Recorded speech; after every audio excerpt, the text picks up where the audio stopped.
Zeynab Javadli is a famous Azerbaijani gymnast whose story once inspired thousands of young athletes, but later turned into a shocking tale of heartbreak and struggle. Born in 1991 in Baku, the capital of Azerbaijan, she began rhythmic gymnastics at the relatively late age of 9. For many in this demanding sport, that age would have been considered too old to begin competing seriously. Yet Zeynab quickly proved that determination and natural talent could overcome the odds. With her discipline, grace, and elegance, she climbed the ranks in both national and international competitions. Over the years, she earned silver at the European Championships, bronze at the World Championships, and in 2011 secured her place among the world's strongest gymnasts according to international rankings. Her performances were not only technically strong, but also captivating in style, which is why she was awarded the title of Miss Elegance at various competitions around the world. Despite her growing fame, Zeynab's sports career came to a sudden halt in 2012 when an injury forced her to retire.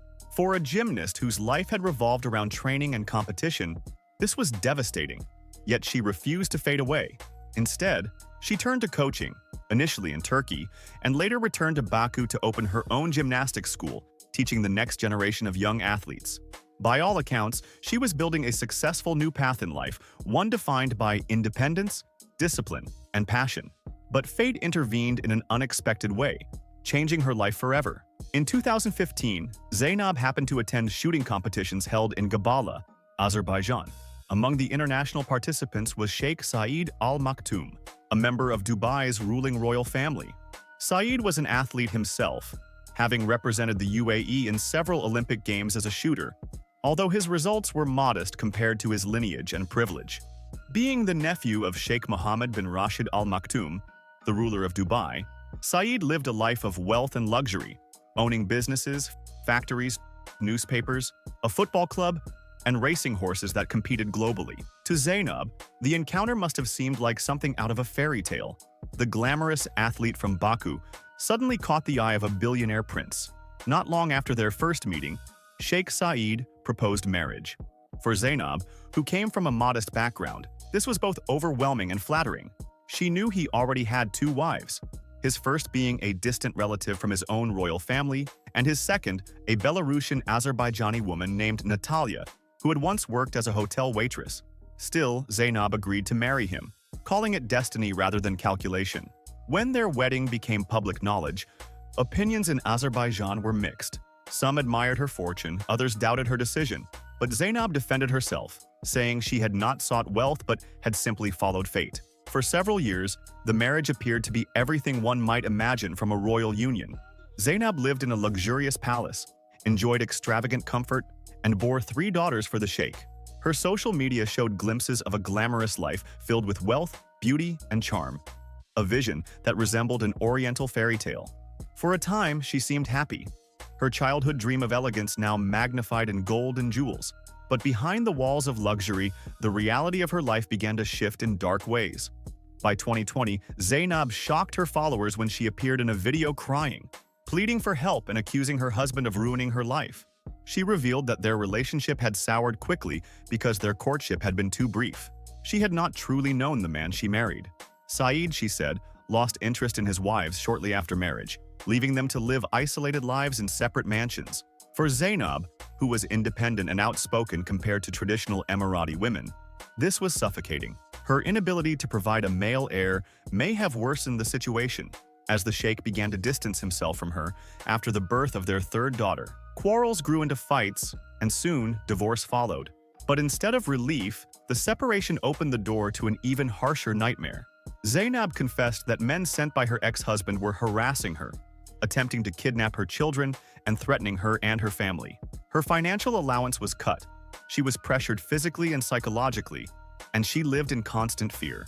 In one post, she admitted to enduring both physical and moral abuse, not only from her husband but also from his staff. A legal battle erupted over custody of the children.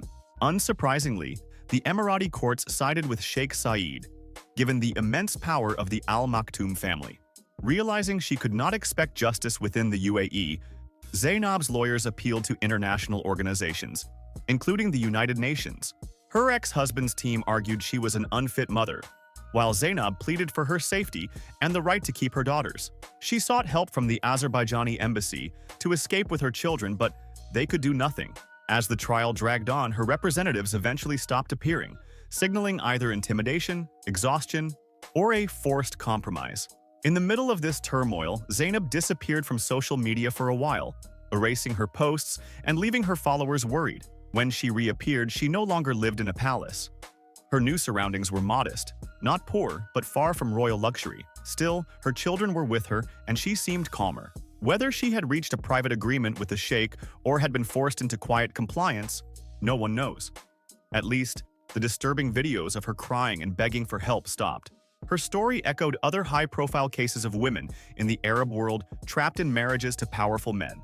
The most famous of all was Princess Haya, the wife of Sheikh Mohammed bin Rashid Al Maktoum, the ruler of Dubai and uncle of Saeed.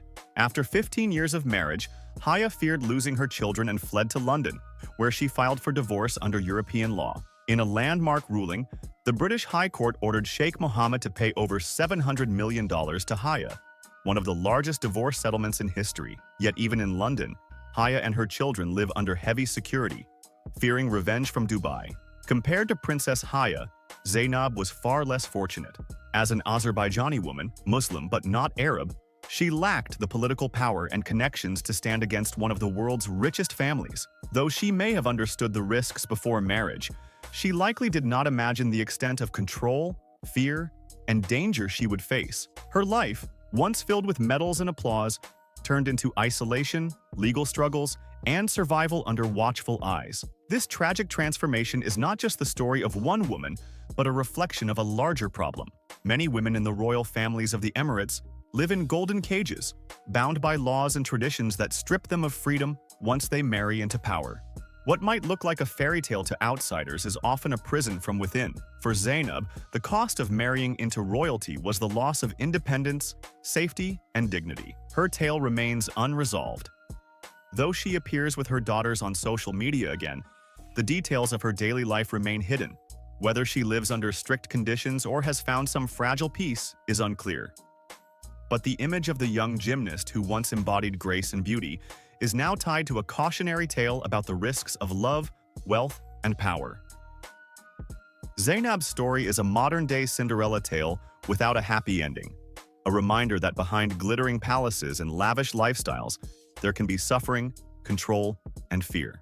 She once said everything that happened was fate, but perhaps fate was harsher than she ever imagined. Today, she continues quietly, her athletic past a memory, her royal marriage a scar, and her future uncertain.